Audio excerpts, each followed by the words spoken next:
Aleluia. Glória a Deus. Glorificado, exaltado seja o nome do Senhor. O bispo falou uma coisa aí interessante. E como ele falou, fazer algo novo, eu vou fazer. Oh, glória. Aí vamos no texto.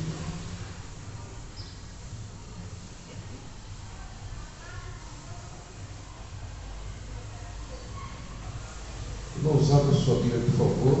Eu quero cumprimentar todos com a paz do Senhor Jesus. Shalom Adonai. Glória a Deus. Hoje mais um dia na presença do Senhor. Falando aqui diretamente de Sumaré, São Paulo, região metropolitana de Campinas, para o Brasil e para o mundo. Que agora com as redes sociais, você fala, já aparece do outro lado, né? Dos outros continentes. Isso é uma maravilha da tecnologia. Então, Provérbios, capítulo 16.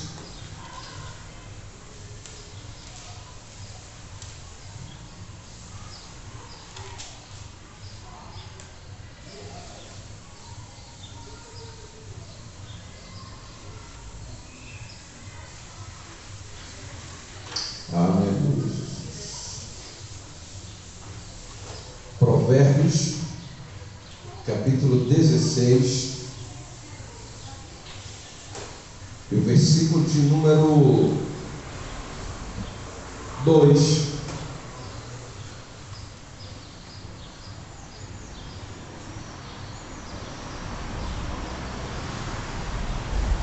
Está escrito assim: todos os caminhos do homem são puros aos seus olhos, mas o Senhor pesa o espírito.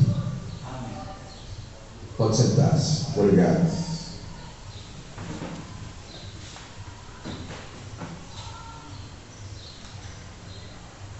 Aleluia. Glória a Deus. Irmãos, o Brasil está vivendo um momento de turbulência. Porém, não é uma coisa só de Brasil, o mundo.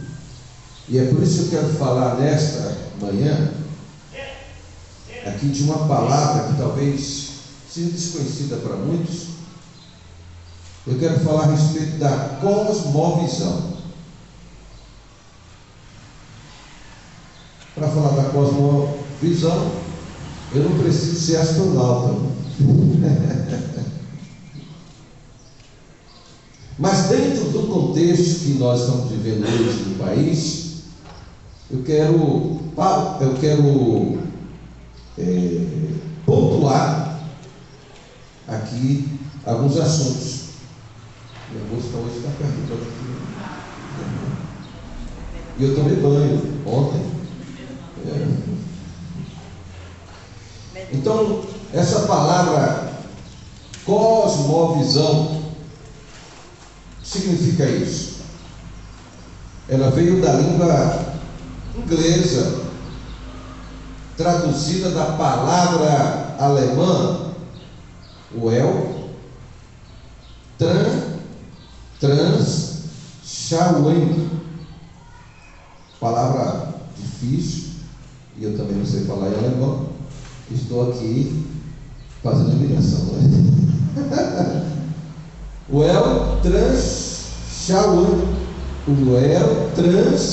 Schauung, mais ou menos isso. Eu sei que é bem crítico, depois você pode pesquisar e encontrar a pronúncia correta. Então, o que significa a tradução dessa palavra? significa percepção de mundo, significa ponto de vista, significa concepção de mundo. Então, irmãos, um cidadão cristão, aquele que entregou a sua vida a Jesus Cristo, de fato e de verdade, ele tem uma pauta, já que essa é uma palavra da moda. Então ele tem uma direção, e a direção dele é o céu, Amém, Senhor. é a eternidade, Aleluia. é a presença de Deus para todo sempre. Amém. Porém, enquanto ele está aqui no mundo, ele precisa agir como cidadão do céu, na terra, porque o reino de Deus, ele veio para ser implantado na terra. Então as pessoas hoje criticam assim, falam assim, estão falando, Deus não vota. Sim, Deus não vota, mas Deus comanda os céus e a terra.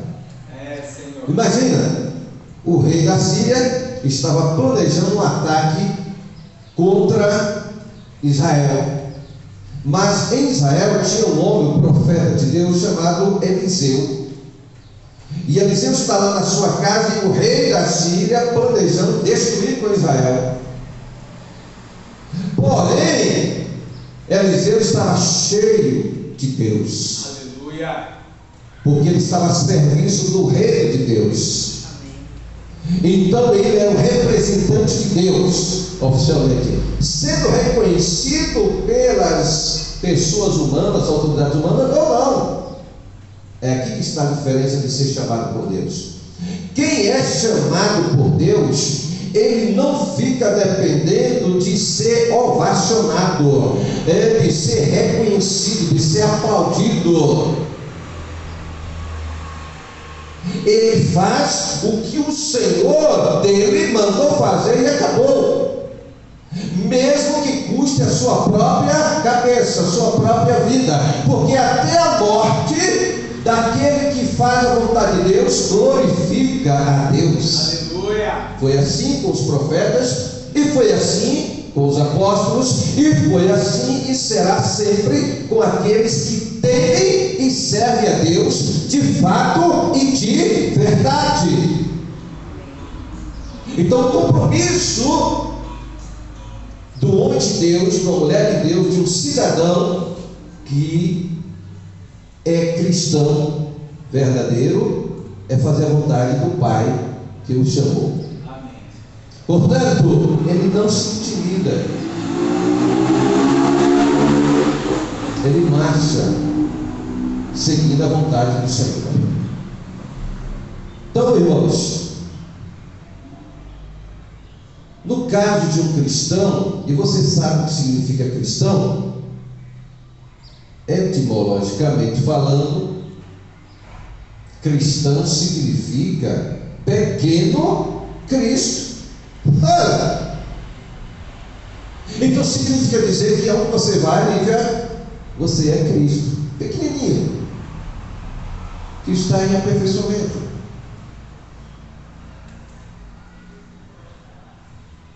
Aonde eu vou, eu sou um pequeno Cristo. Amém, Senhor. Então significa dizer que os princípios que Deus, que Cristo estabeleceu para mim, para você, para nós cristãos, nós temos que aplicá-los aonde chegarmos, e temos que sermos respeitados.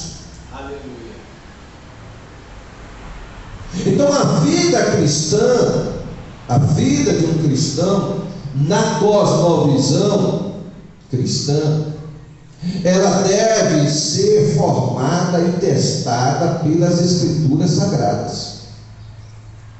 Uma vida cristã deve ser formada e testada pelas Escrituras Sagradas. E quando é que nós somos testados? É justamente quando vem a perseguição, é justamente quando vem a adversidade.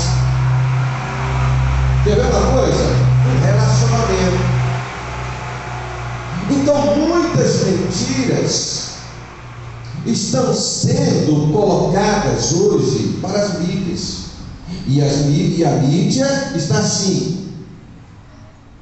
Irmãos, um político, quando ele é astuto, ele é do mal,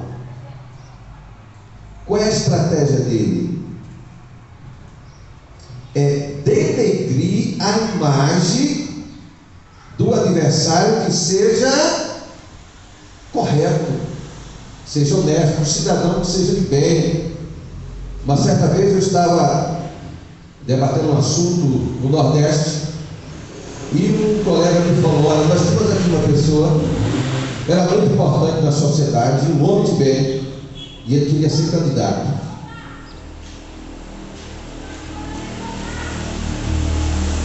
E aí levantou-se o nome dele, fez as coligações, e esse homem saiu para ser a pessoa que daria a resposta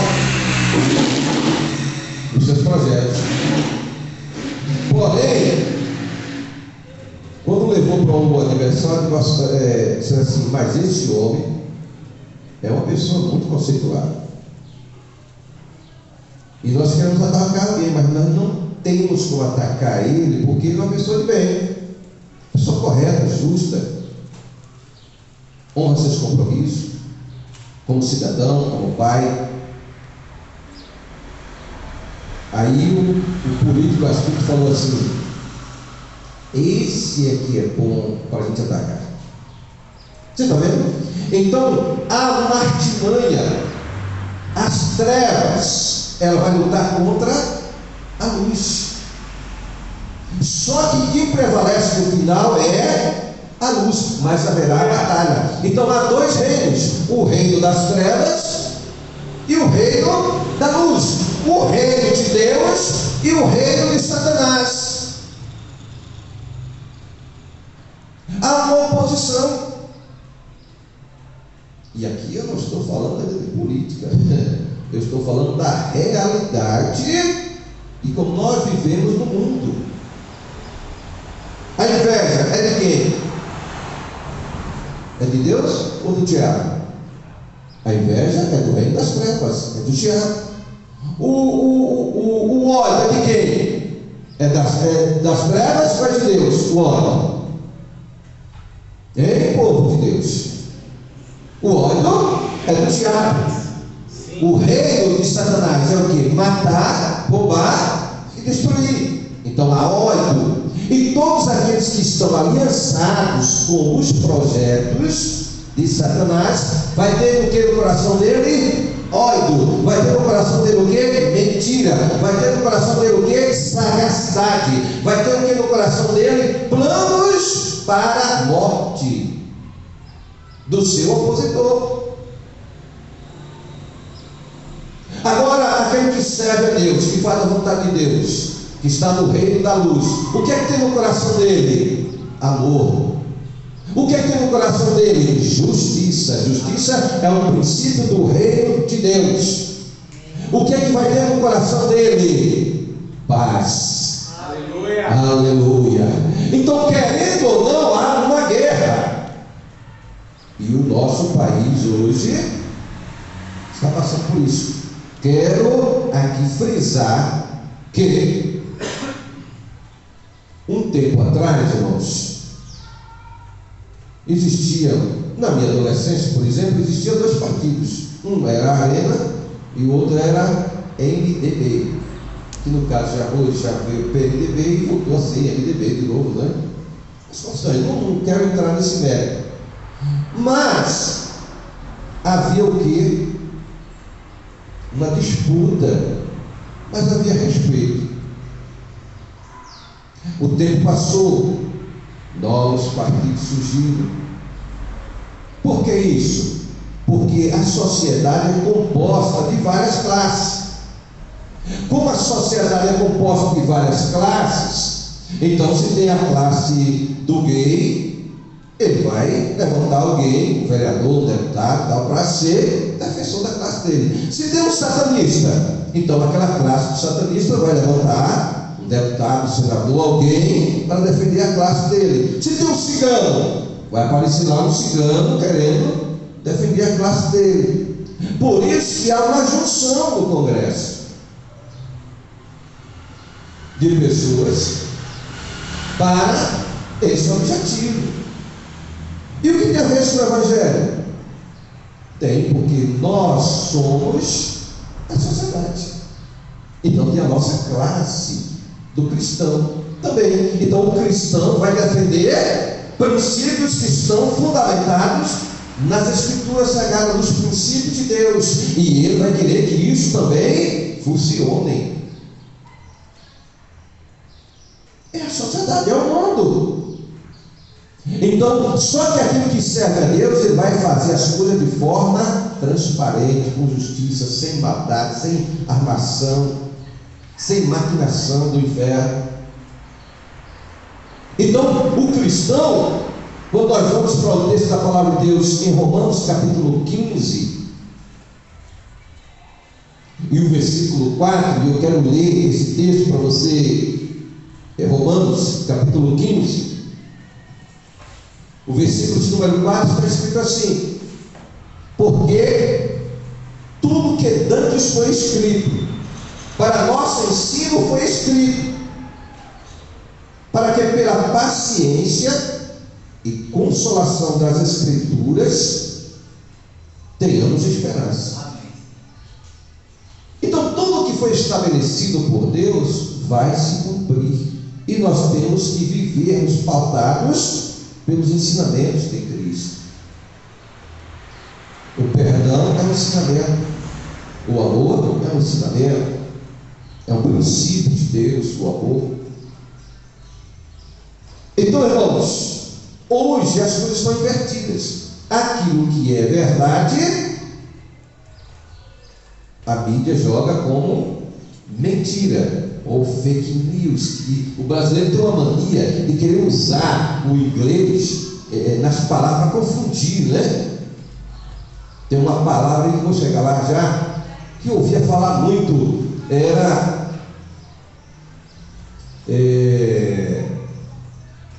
proletariado. Nossa, que coisa, o que é isso? Proletariado. Oh, meu Senhor Jesus. Então, para que isso? Para dificultar o entendimento das pessoas. Um juiz está fazendo um julgamento, aí o advogado vai se dirigir a ele, o outro mesmo juiz ali, mas ele vai esculambar o juiz, vai esculambar o advogado vai esculambar o juiz, mas o que é que ele vai dizer? Qual o termo que ele vai usar juridicamente? Ele vai usar o termo de assim: meritíssimo, data venia. Aí o que significa isso, data venia? Significa, com todo respeito, eu vou esculambar agora. Para quê? Para que as pessoas não entendam, que é uma linguagem do mundo jurídico. Então, irmãos, hoje eu estou aqui para escancarar o verbo. Amém? Aleluia. Então, nós vivemos os princípios da palavra de Deus. Então a igreja ela não está isenta.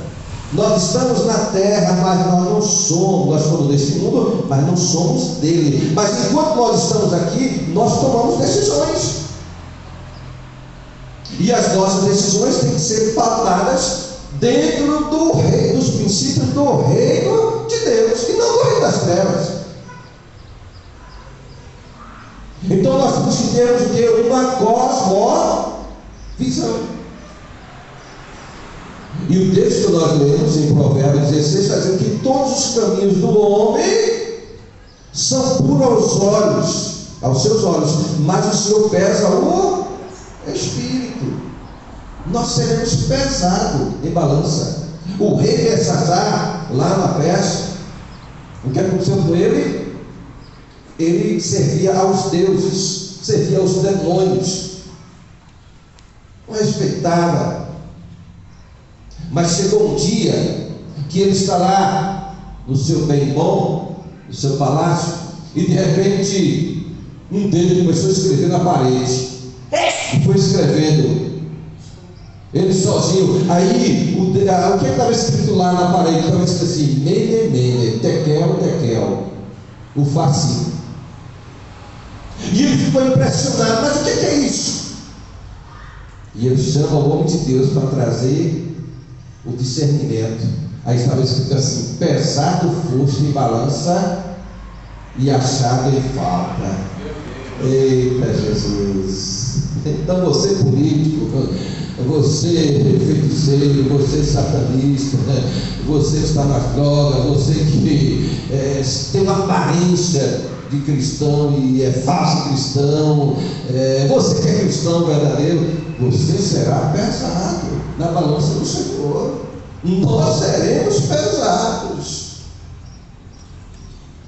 perante a balança do Senhor. O juízo do Senhor vai vir sobre cada um, e nós seremos julgados pelas nossas obras. Então um cristão que se diz cristão, a omissão é pecado, irmãos. A Constituição diz para nós que se você acidentou alguém e você cai fora, larga lá a pessoa que foi acidentada, ou a pessoa estava se batendo, você tem socorro, e você não dá o socorro como cidadão àquele ser humano, você será punido pela lei. Então a omissão, ela é um pecado. A punição também, ela traz consequências para a pessoa. Entenda isso. Então uma pessoa que diz assim, o que eu quero dizer com isso? Que uma pessoa roubou, e ela pega o roubo e coloca dentro da sua casa. Você nem está sabendo, ou às vezes está sabendo, que eu já vi casos assim, da pessoa saber, pessoa de família, entre as famílias, roubou e colocou o roubo dentro de casa, para manter o vício, para fazer uma arca. E a pessoa sabe que aquilo ali é o fruto do roubo. A justiça chega. Eu pergunto para você: quem é mais culpado? Quem roubou ou quem está com o roubo dentro de casa guardando? Quem é mais culpado? Perante a lei, os dois são culpados. Por quê? Porque há conivência. Essa palavra, conivência. E quando a pessoa faz algo errado e o outro é conivente com o que ele fez, ele está no mesmo pecado, na mesma situação que o outro. Então por isso que nós temos que termos consciência limpa, coração puro, porque nós seremos pesados pelo Senhor. As nossas atitudes, as nossas decisões, as nossas obras passarão pela balança do Senhor. Aqui perante os olhos do ser humano, das autoridades pode escapar, mas diante do juiz de Deus não escapa. Só que o juiz de Deus, ele não só chega quando ele chega na eternidade, não, ele chega aqui, enquanto a pessoa está aqui na terra. Ele vai chegar. Então, irmãos, ainda em Provérbios 17:15, a parte A, vai dizer assim, a palavra de Deus para nós. 17:15. Provérbios 17:15. O que justifica o ímpio? O que justifica o ímpio e o que condena o justo, tanto um como o outro são abomináveis ao Senhor. É o que está acontecendo hoje. Aquilo que é verdade passou a ser mentira, o que é mentira passou a ser verdade. Isso chama-se inversão de valores, injustiça. Então, se a pessoa é um cristão e ele está justificando alguém que roubou, alguém que assassinou, alguém que fez uma malandragem, uma falcatrua, ele vai pagar, ou mais cedo ou mais tarde. Só que tem coisas que acontecem na vida da pessoa ou de pessoas que a gente não está acompanhando, não está vendo. Mas tem outros casos que vêm à tona e aí toma conhecimento que veio o juiz de Deus sobre aquela situação, sobre aquele fato. Não escapa. Então, irmãos, tendo dito isso, eu quero falar agora um pouquinho a respeito, para nós entendermos como igreja do Senhor, como cristão. Porque tem falsos que estão aí apoiando coisas. Por exemplo, um assassinato de criança. Irmãos, é tão terrível um aborto, é tão dolorido um aborto para uma mulher. Eu acompanhei minha esposa em um caso, um aborto espontâneo, para ir para o hospital para fazer a que chama de curetragem, né? Que coisa terrível. E a gente desejou que aquela criança nascesse e tal. A criança morreu. Não foi nem provocação. Eu não quero a criança, não. A criança morreu no útero. E agora, para essa criança sair? Vai fazer o procedimento. O ginecologista, o cirurgião, sei lá. Chega lá no hospital, o médico examina. Aí vai passar um produto chamado Cytotec, irmãos. É uma substância tão forte que essa substância, quando a mulher toma, corta uns pedaços do bebê dentro da barriga, do útero, para poder expelir, jogar fora tudo. E aí vem os outros procedimentos, eu não vou me deter nisso aqui agora, mas é um procedimento terrível. Eu estou falando de uma criança que já está morta e uma criança viva. Então é um assassinato. Aí o cristão vai apoiar um camarada porque ele está bem vestido, bonitinho, é galã. Olha, eu votei já em vários tipos de políticos, irmãos, e eu votava pelo projeto que ele tinha, mais ou menos. Não votava por partido. Hoje mudou a coisa. E meu entendimento mudou também. Eu não voto por um partido, não. Eu voto pelo Brasil. Se ele está de acordo com os princípios de Deus. Se não, vai ter mais um instrumento de Satanás lá para lutar contra nós, contra você. Teve gente, irmãos, que votou no Fernando Collor. Lembra do Fernando Collor? Porque o cara era um galã. Eu vi aqui em São Paulo gente que dizia: eu vou votar porque o cara é bonito. Marajá, essa é a expressão saiu da Veja. Fernando Collor, Marajá. Eu votei em Fernando Collor porque eu acreditava na época que ele ia fazer um grande governo do Brasil. E na realidade ele fez uma coisa excelente, irmãos, que foi a abertura do comércio internacional para o Brasil. Senão está todo mundo andando de carroça aí hoje. Então cada presidente, cada governador, é para ele ter um projeto que ele vem e faz a parte dele. E ele tem que abrir espaço para o outro.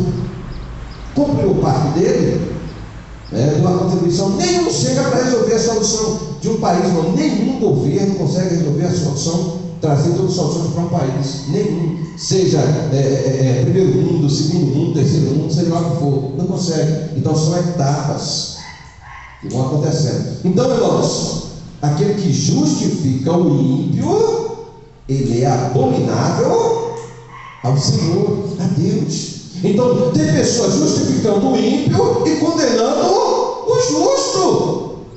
Irmãos, como é que um servo de Deus ele fica inimigo do irmão porque é contrário ao que ele está fazendo? Isso é o que? Diabólico, projeto de Satanás. Então, eu quero que você entenda, aqui, você que está presente, você que está me ouvindo nas redes sociais, que a questão hoje do Brasil não é questão de você votar em alguém, é a questão de tomada de poder. Por que tomada de poder? Vou explicar aqui para você. Então a igreja, irmãos, ela ficou omissa a vários assuntos durante o tempo todo da história. Aí hoje, como a igreja se posiciona, é chamada de... começa a criticar a igreja. Está envolvido com a política, está envolvido com isso. A igreja tem uma posição. ela está inserida na sociedade, então ela precisa se posicionar. Os irmãos estão entendendo? Amém? Precisa se posicionar. Então, irmãos, tem uma palavra que é adotada no nosso país, em vários países do mundo, que é democracia. O que significa essa palavra democracia? Ela é formada de duas palavras gregas: demos, não é demônio não. Demos, povo, e kratos. Kratos significa poder. É por isso que diz que todo o poder da democracia emana do povo. Entendeu? Então nós temos que entendermos isso aí. Então existe a democracia direta, democracia participativa e a democracia representativa. Como é que surgiu então essa coisa? Um homem chamado Clístenes, lá em Atenas, na Grécia.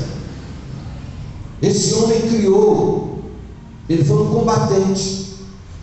Ele criou uma revolta contra o último tirano que estava governando na Grécia, lá em Atenas, no ano de 510 antes de Cristo.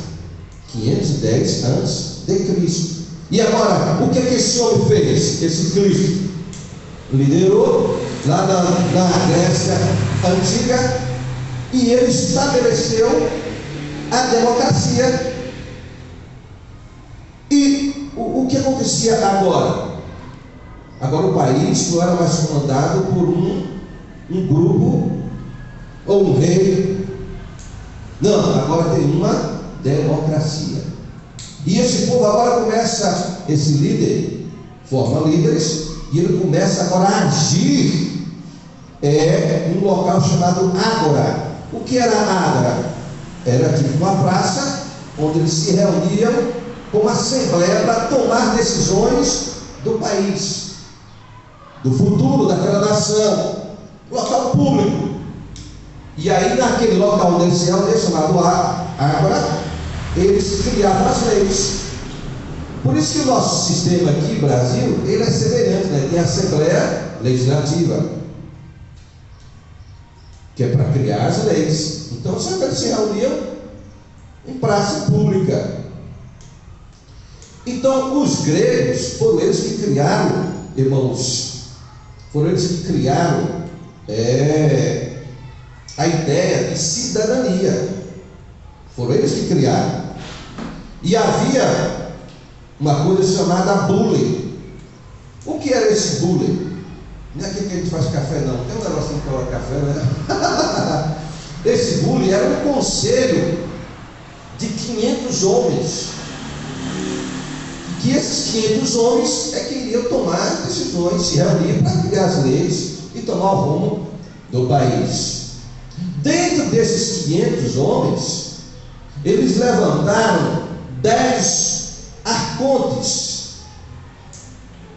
10 arcontes. Quem eram os arcontes? Os arcontes eram os juízes, que estavam com a responsabilidade de fazer cumprir as leis. No caso, seria o Supremo Tribunal Federal aqui do nosso país.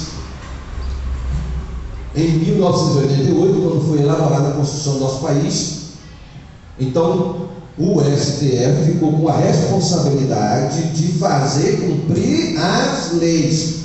STF não tem capacidade nem autorização para criar leis. Quem tem essa função de criar leis chama-se Congresso Nacional, entre deputados federais e senadores. Amém? Os irmãos estão aqui? Amém. Nós temos que sermos politizados. Nós não podemos fazer-nos politicais, mas temos que sermos politizados. Gostou do termo? É assim. Então, crente hoje, a igreja hoje define, irmãos, uma eleição no nosso país. Os crentes eram chamados de Você ia para a faculdade, para um lugar chamado de chamado de cafona, fundamentalista, e é perseguido até hoje ainda. Só que os crentes começaram a estudar e abrir o entendimento. Logicamente tem muita coisa para ser mudada ainda e crescer, mas a igreja tem se posicionado. Então tenha respeito com a igreja, entendeu? Tenha respeito. Então esses 10 arcontes eram os juízes que tinham a responsabilidade de fazer cumprir as leis. É isso que tem que acontecer com o STF. Não é criar um partido, o STF não está criando partido. Só que tem um agravante aí que eu vou chegar lá depois. E aí tinha 10 estratégos, palavra grega, estratégos. Quem eram esses 10 estratégos? Esses 10 eram compostos pelas pessoas do exército e pessoas da marinha, que era para dar sequência à proteção do país. Amém? Amém. Era formado. E tinha também lá em Atenas, quem viaja para lá, eu nunca fui lá, pretendo um dia, tinha um lugar chamado Areópago. O que era o Areópago? Um tribunal onde se decidia as questões, onde havia os julgamentos. Amém? Então, tendo dito isso, nós chegamos a um ponto chamado Estado de Direito da nossa Constituição. O que é o Estado de Direito? Vou explicar aqui para vocês. Todos são, vírgula, a princípio, vírgula, livres e iguais, vírgula, não importando a origem, vírgula, a classe social, vírgula, a cor ou a religião. Isso é chamado de Estado de Direito para todo cidadão, tanto no Brasil como nos lugares onde existe a democracia. Amém? Amém. Para você ir tomando conhecimento. Então, irmãos, existe uma palavra-chave na democracia. Qual é a palavra-chave na democracia? Respeito na discordância. Qual é a palavra-chave?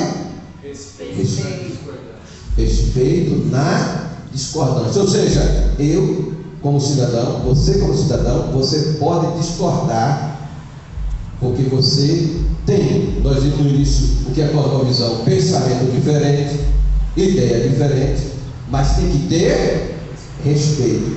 É o que está acontecendo no nosso país. Você já veio um camarada chamar um presidente de vagabundo? Você já pensou o camarada chamar um juiz federal, do STF, de bandido, assassino, ladrão, estuprador? Aonde é que vai chegar um negócio desse, irmãos? A autoridade é para ser respeitada. Toda autoridade é construída por Deus para as nações, independente do credo religioso dele. É Deus quem levanta o rei, é Deus quem tira o rei. Basta Deus, irmão. Então nós temos que ser espalhados nos princípios da palavra de Deus. Não podemos abrir mão disso. Então, respeito, dignidade do ser humano. Então, na democracia tem que haver alternância de poder. Quando eu estava na faculdade, e quem se forma em administração, ele passa por várias disciplinas. Então ele estuda direito, ele estuda psicologia, ele estuda sociologia, ele estuda economia. Eu estudei economia também e várias outras coisas. Então tem uma visão geral, mas tem que ter, aí sim, aí o professor de sociologia me disse o que? De imediato, primeira aula dele, ele disse: eu vou desconstruir tudo que está em vocês. Eu falei: esse camarada vai criar um problema sério.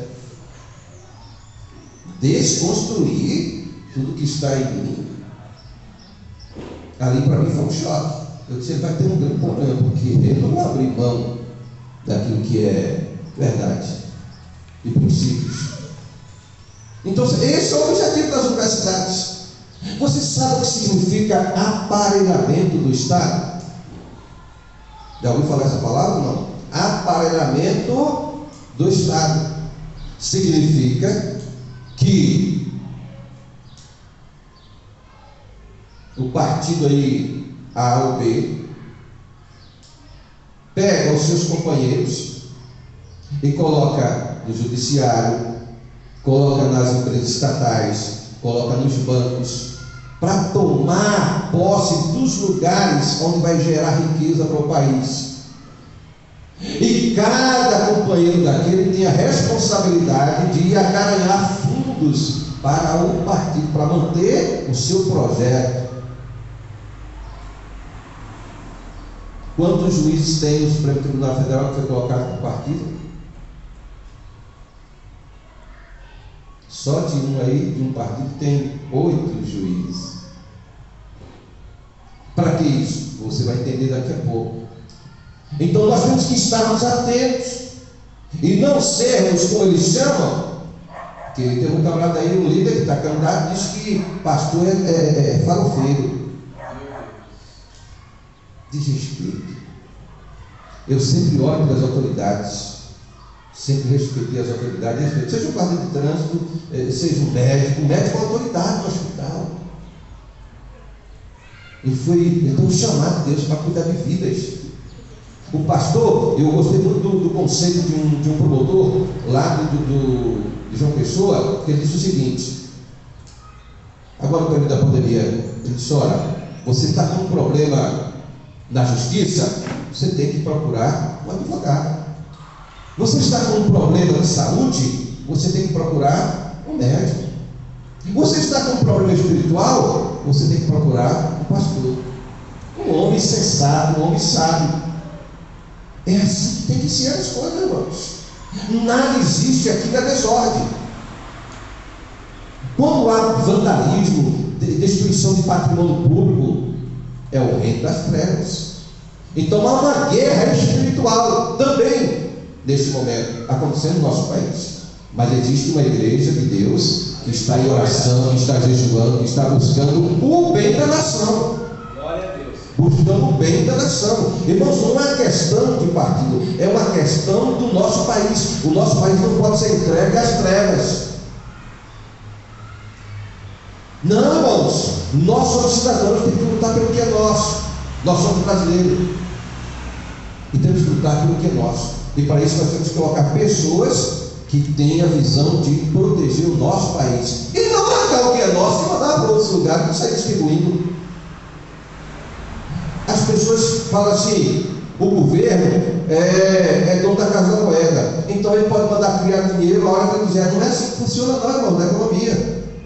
Se o dinheiro, o governo é dono da Casa da Moeda e ele manda fabricar dinheiro, isso tem um agravante, chama-se criação de inflação. Se vai criar inflação, o cidadão vai ser atingido. Estão entendendo? Marcela, você está atento hoje, Marcela. Então, qual é a chave, qual é a palavra-chave na democracia? Qual é a palavra-chave, irmãos, na democracia? Respeito na discordância. Eu tenho que respeitar o pensamento diferente. E eu tenho que estar com quem está comigo. Isso é normal da vida, irmãos. Sim ou não? Sim. Eu tenho que estar com quem está comigo. Eu vi uma barbaridade ontem. O camarada pedindo voto aí aqui em São Paulo. Partido terrível disse o seguinte: o cara pedindo voto e ameaçando a comunidade, dizendo: vai vir para cá, esse governador que vai ser está se candidato aí, ele vai trazer os milicianos tudo do Rio de Janeiro para atingir você. Ô meu Senhor Jesus, que barbaridade, irmãos, colocando medo nas pessoas. Então você vai votar de forma no Rio de Janeiro, lá da Rocinha, colocaram os traficantes para ficar nas portas das urnas. Vocês viram isso? Irmãos, aí o camarada disse assim: você vai votar de fulano tal. Se você não votar, aí o camarada tinha os presídios tudo aplaudindo. Você viu lá a luz dos presídios? E você que está me ouvindo aí, que vai me ouvir através desse vídeo, a sua crítica não vai me tirar do rumo dos princípios de Deus. Entendeu? Não irá me tirar. E nem a igreja de Cristo está comprometida com o reino de Deus. Então, irmãos, aconteceu uma outra coisa, e é o ponto 3 aqui. No século XVIII, 1789, aconteceu a Revolução Francesa. Eu estou trazendo todos esses pontos para você entender o que está acontecendo no país que nós estamos falando em cosmovisão. Porque às vezes o camarada vai votar no candidato porque ele está apaixonado por ele, como eu falei, votaram no Collor porque o cara é bonitão. Eu votei nele porque ele tinha projeto para o país, né? Mas teve gente que votou porque o cara era bonitão. Aí tem cara aí que está roubando, o dinheiro levou dos cofres públicos, e vamos votar nele porque ele vai lhe dar um peixinho, um churrasquinho no final de semana. Eu socorri várias pessoas no Nordeste, dividindo o mesmo pão com eles. O camarada me dizia que está comendo picanha, irmãos. É uma mentira terrível. Aqui, nós estamos aqui em São Paulo. Quantas pessoas a gente tem que ficar só correndo no estado do Rio? Você imagina? Então não é questão de um estado, é a questão do mundo. Você vai para a África, vê a situação aqui na África. O camarada vai para a Coreia do Norte. Por que existem duas Coreias? Porque uma aceitou o capitalismo, o desenvolvimento, a outra aceitou dominar. Não existe democracia, irmãos, em socialismo. Democracia no socialismo é ele, ou você está do lado dele, ou você é inimigo. É assim que funciona em todos os países. Então abra seu entendimento. Então houve em 1789, século XVIII, a Revolução Francesa. E nessa Revolução Francesa, irmãos, tinha um lema ou mantra. O que é um mantra? É um posicionamento de pensamento. E eles tinham três coisas que eles defendiam: liberdade, igualdade e fraternidade. Igualdade, liberdade, igualdade e fraternidade. Irmãos, não existe nada melhor do que a sua liberdade. Você já pensou que absurdo?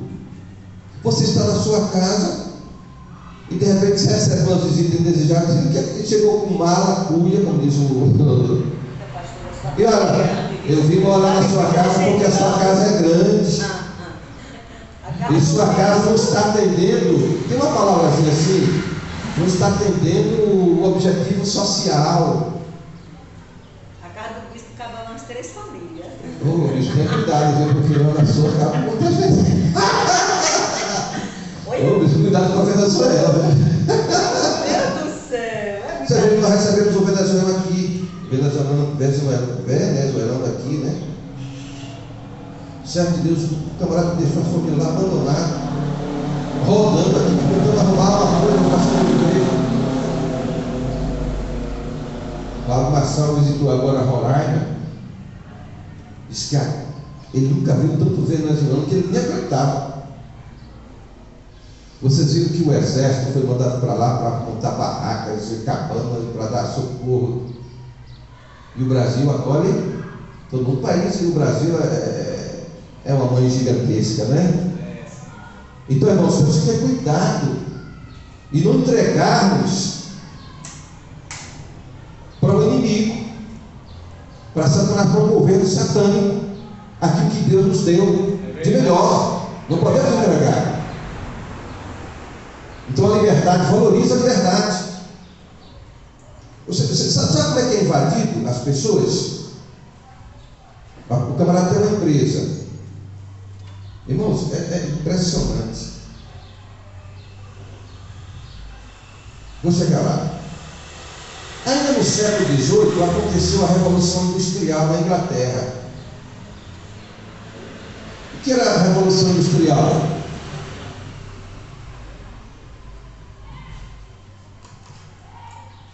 Entrou agora a tecnologia, entrou os maquinários. Então os camponeses começam a ver agora da agricultura e arrumar emprego nas cidades. E aí vem com as suas esposas, seus filhos. E é por isso que entra agora a palavra proletariado, que é usada muito aí. Então eles não tinham salário, eles trabalhavam para sobreviver. Você já pensou o que é isso, irmãos? Você está pensando que a China é coisa boa, maravilhosa? Uma pessoa, quando é punida injustamente na China, vai para um campo de trabalho forçado, passando fome e até morrer. Não botou nada, isso está acontecendo hoje, irmãos. Coreia do Norte também. Não tem comunismo. É uma aberração. Aí existiu um homem chamado Thomas Hobbes, filósofo inglês, e ele disse uma frase interessante. Ele disse: o homem é lobo do homem em guerra de todos contra todos. O homem é lobo do homem em guerra de todos contra todos. Tem um camarada chamado Max Weber, quando você estuda capitalismo, esse camarada trabalhou muito nessa questão aí, lá na Inglaterra. Mas, adiantando um pouco, cara, o tempo, irmãos, depois de toda essa parafernália aí, da Revolução Francesa, da Revolução Industrial, aí nós chegamos a um camarada chamado Karl Marx. Esse Karl Marx, ele foi quem criou a ideia do socialismo e comunismo. Só que a ideia dele, irmãos, junto com um outro amigo dele, e esse Karl Marx era alemão, junto com um outro chamado Hegel. Então o que acontece? Eles criaram um plano. E eu analisando, eu pude perceber aqui que esse Karl Marx, e quem é justo e vive pela verdade, vai entender o mesmo. Esse Karl Marx, na verdade, ele criou um plano para roubar. Porque o que é que estão querendo estabelecer aqui no Brasil? Socialismo. E o que é socialismo? É você trabalhou a vida toda, você montou uma empresa, gera emprego, gera renda para o país, riqueza para o país. Você já pensou uma van, um brasileiro, que emprega milhares de pessoas no Brasil, fora as pessoas que prestam serviço para ele diretamente, chamados terceirizados, o faturamento que essa empresa tem para o Brasil, de impostos que ele paga para o Brasil. Aí entra o socialismo, e o que é que ele vai dizer? Ei, sua empresa agora, quem vai mandar é o Estado. Quem vai tomar conta agora é o Estado, cai fora. Você já pensou? Aqui agora vai ser dos companheiros. Irmãos, agora você imagina, esse Karl Marx, ele foi expulso da Alemanha para a França. Foi expulso da Alemanha para a França, foi morar em Paris. Você já viu algum socialista aqui no Brasil, um comunista, ele ir para Cuba, ir lá para a África, para os países comunistas? comunista, onde não tem nada, está passando fome, onde é que você encontra os socialistas? E eu fui entender isso depois. Você encontra ele em Paris. Por quê? Paris é a capital da França, né? Porque é o lugar da evolução do pensamento. Lá tem liberdade. Lá pode usar o que você quiser, fazer o que você quiser. Inclusive, ontem em Fortaleza teve a marcha da maconha, né? Marcha. Aí você vai ver um crente, um cristão, na marcha da maconha. E como é que ele vai estar falando? Eu não aceito esse negócio de ir lá para a marcha da maconha. Eu vou votar no camarada lá, mas eu não tenho nada a ver com a marcha da maconha. Não tem, é o seu voto que vai fazer ele dar sequência ao baseado dele, camarada. E depois de roubar o seu celular, de lhe matar. Entendeu? Estamos falando de coisa básica. Então o camarada socialista vem e toma a propriedade privada. Então eu pude entender que isso aqui é um plano de roubo que o camarada criou. Foi expulso da Alemanha para a França. Depois ele foi expulso da França para a Bélgica, Bruxelas. Depois foi expulso da Bélgica para Paris de novo. E depois ele foi expulso de Paris e foi para Londres. Onde é que é Londres? Capital da rainha. Então Karl Marx, ele morreu lá em Londres. Ele foi o camarada que criou aquela frase, que teve outras, que falou que a igreja, a religião, é o ópio da sociedade. Você sabe o que é ópio? Ópio é uma droga que foi desenvolvida lá no pauzinho da China.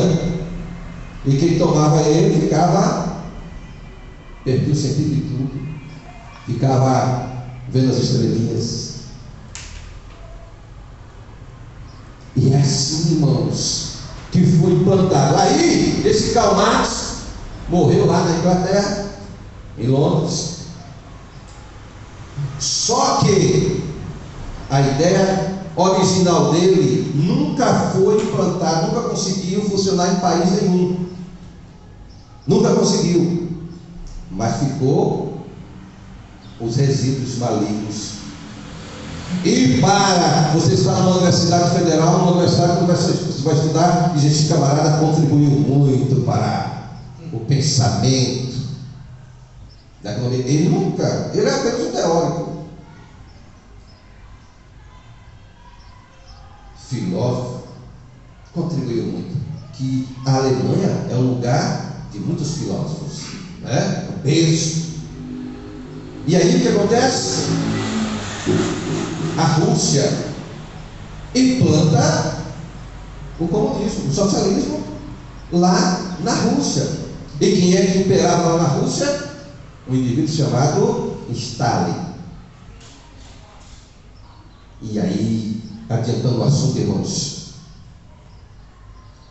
a Rússia sofreu com o socialismo, o comunismo, e depois houve o que? Guerra. E ninguém aceitava mais isso. E a Rússia desfacelou. A Rússia desfacelou. E quando a Rússia desfacelou, quem estava ligado a ele também desfacelou. No caso, a Cuba, a Alemanha Oriental. Então a Alemanha Oriental desfacelou. E como ela desfacelou, tinha a Alemanha Ocidental que aceitou o capitalismo. Aí cresceu, desenvolveu a nação. A Alemanha Oriental não aceitou o capitalismo, aceitou o comunismo. Aí, ó, arrebentou tudo. Sabe o que acontece? Quem estava na Alemanha Oriental, quando a Rússia faliu, começou a fugir para a Hungria, para ir para a Alemanha, outros lugares, e foram para a Alemanha Ocidental, queria para a Alemanha Ocidental, aí fazendo os percursos dele lá. Só que acontece, 2.700.000 pessoas fugiram da Alemanha Oriental. porque não tinha o que comer, como sobreviver. E quando esses 2 milhões fugiram, aí o que é que a Rússia e eles determinam? Construir um muro entre a Alemanha Oriental e a Alemanha Ocidental. Só que existia uma Alemanha também. Então foi construído um muro entre a Alemanha Oriental e a Alemanha Ocidental. Para quê? Para as pessoas que eram do comunismo não fugir mais da Alemanha Oriental para a Ocidental ou outro país que pudesse dar sobrevivência. Por exemplo, está a crise agora do socialismo em Argentina. O que é que está fazendo os argentinos? Fugindo da Argentina e vindo para o sul aqui do país, Rio Grande do Sul, Santa Catarina, para implantar, para sobreviver. Famílias estão vindo desesperadas. Agricultor que tinha máquinas caríssimas, vindo tudo para o Rio Grande do Sul e se juntando com outras famílias para conseguir um emprego. Amigos, está aí a situação. Sem falar de Venezuela e de tantos outros mais. Então, irmãos, eu quero que você entenda que quando a Rússia cai, a Alemanha Oriental sofre, os outros países também que estavam ligados sofrem, o muro é construído. E por que o senhor falou tudo isso? Eu falei tudo isso para nós chegarmos ao Brasil.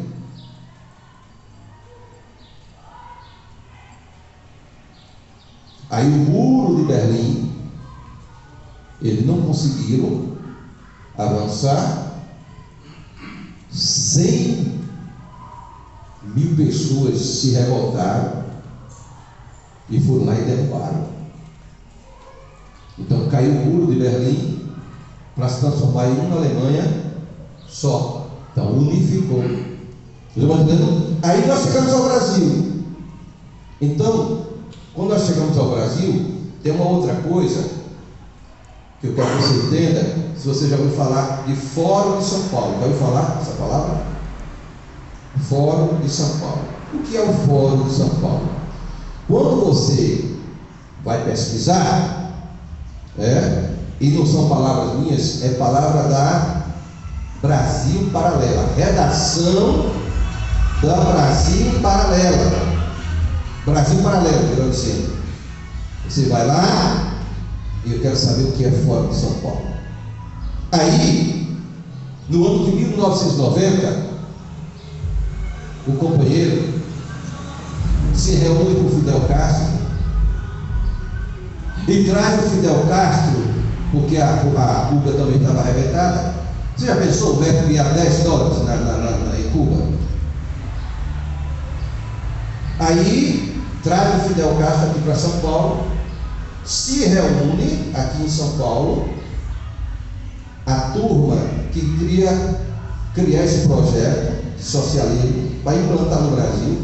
Só que o que está acontecendo hoje no Brasil, irmãos, não é uma coisa que aconteceu agora nessa eleição, não, está acontecendo agora nessa eleição. Essa eleição está revelando o que já vem planejado há 30, 40 anos atrás. É isso que eu quero que você entenda. Aí você está me criticando aí, né? O que tem a ver isso com a igreja? Porque nós somos o quê? Classe da sociedade. Nós estamos inseridos na sociedade. Nós somos cidadãos. Nós pagamos impostos. Nós trabalhamos, nós produzimos. Sim ou não? Sim. E você que está me criticando aí também pode dizer assim: você está trabalhando o quê?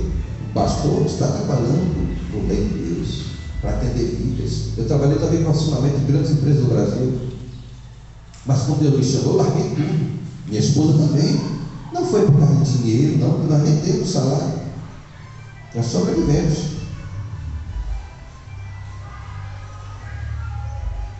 Você está entendendo? Então cuidado com a sua língua. Agora, o que eu não posso abrir mão é de princípios de Deus. Para a igreja do Senhor, ainda existem profetas, homens e mulheres de Deus trabalhando na nossa nação e no mundo. Então, irmãos, Fidel Castro e o companheiro se reúnem numa cúpula e cria o Fórum Interamericano da América Latina. para implantar o socialismo. Aí, Cuba, Venezuela, Nicarágua, Bolívia e por aí vai. Colômbia. Você entende? Então, existem 30 países. Agora os Estados Unidos criou um museu. O Museu do Comunismo, das vítimas do comunismo.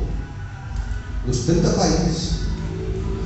Vítimas do comunismo, segundo a diretora, chega a 1 bilhão de pessoas. Mas 1 milhão de pessoas já morreram por causa do comunismo nesses países. 1 milhão, mais de 1 bilhão de pessoas. Mas existe 1 bilhão sendo perseguido, atacado, sofrendo, sendo vítima do comunismo. Você entende? Então, irmãos, agora, esse voto de São Paulo e o líder dele é o companheiro. O líder geral é só você vir lá no Brasil para cá. E existe um homem aqui no Brasil chamado Paulo Freire. Ele atua na educação. Eu falei para vocês inicialmente de aparelhamento do Estado. Por que essas carteirinhas chegam hoje nas escolas? Estavam chegando essas carteirinhas, a criancinha ensinando a ter a relação sexual, a ser menino ou menina, sei lá, tanta coisa aí, barbaridade. Por quê? Porque esse Paulo Freire criou uma frase, que eu quero que você entenda agora essa frase.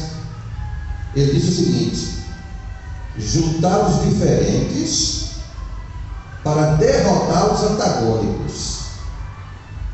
E o Fórum de São Paulo, o líder, segue exatamente isso aqui: juntar os diferentes. Quem são diferentes? Todos os partidos que são contrários, que pensam diferente, têm as suas ideologias, junta todo mundo, mas nós temos um inimigo. Quem é o nosso inimigo? É fulano de tal, então vamos atacar ele, vamos derrubar ele. Então, hoje no Brasil a questão não é votar no presidente, hoje a questão toda é tomar o poder para a implantação do socialismo. Porque o socialismo ele é implantado primeiro, depois que toma tudo do país, aí vem o comunismo. Entendeu? Não, são etapas. A primeira etapa é o socialismo. E segundo o Brasil Paralelo, está escrito um projeto olha o projeto. Para alcançar o poder, é necessário aparelhar o judiciário. Então, quantos juízes no Supremo foi colocado lá? Por esse partido aí? 8. E primeiro, então, para alcançar o poder, é necessário aparelhar o judiciário, minando as forças das instituições. O que é minar? Vai entrando aos poucos, vai derrubando. Trabalhei na área da mina de potássio. Então, furar subterrâneo. Os furos e as vacas vão comendo, vão minando. Vou comer um pouco hoje, e vai comer.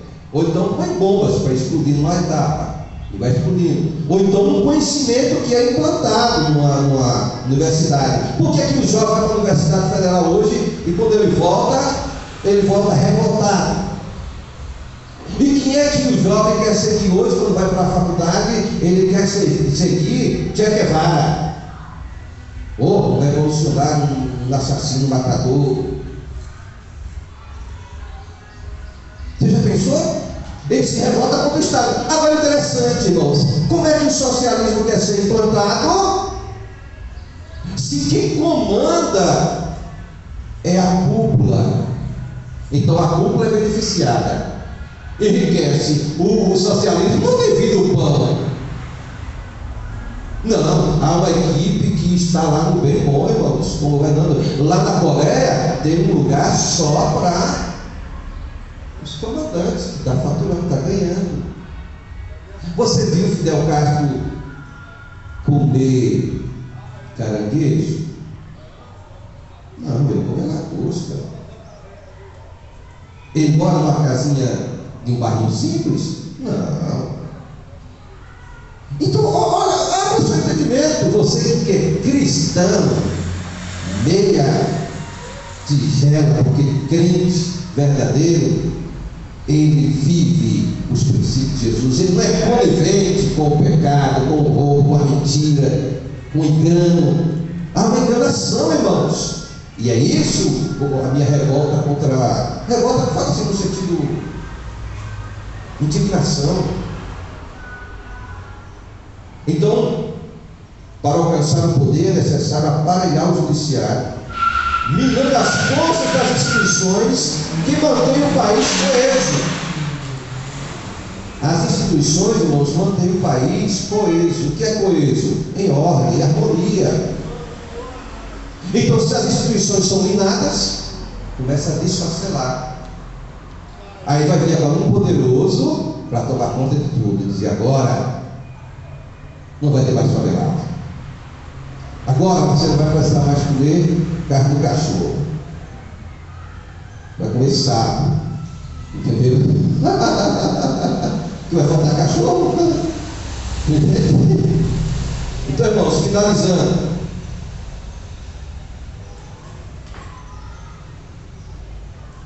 Tem uma turma chamada FARC,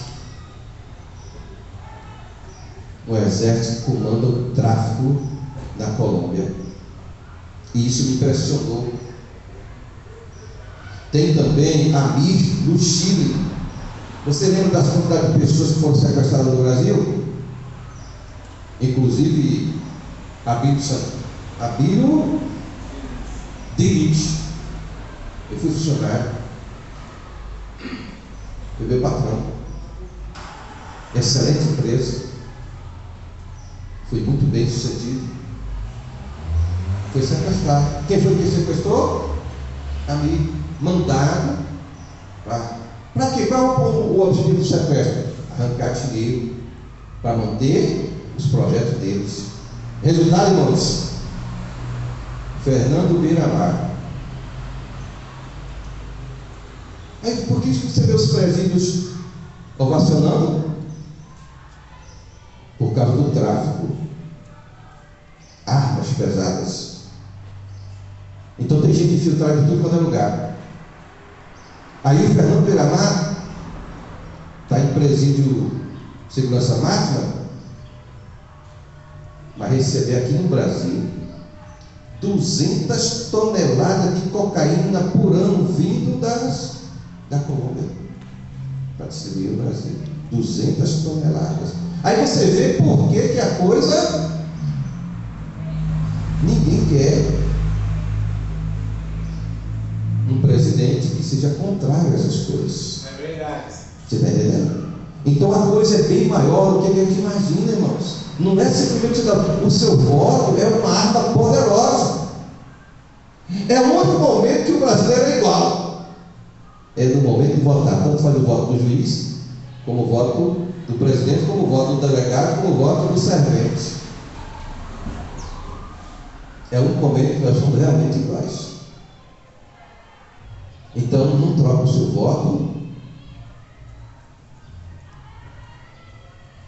por uma banda de cachorro.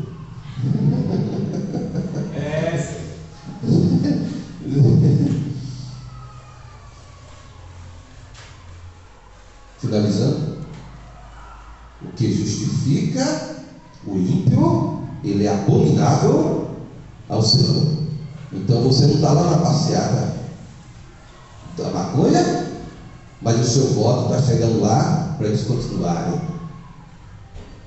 Você não está roubando, que você também diz que é um cidadão de bem, mas o seu voto está ajudando a manter o ladrão lá no poder, seja na parte municipal, estadual ou federal. Você entende? É o voto de conivência. Então você está sendo um pecador, está guardando o roubo. Você não roubou, mas está guardando o roubo através do seu voto.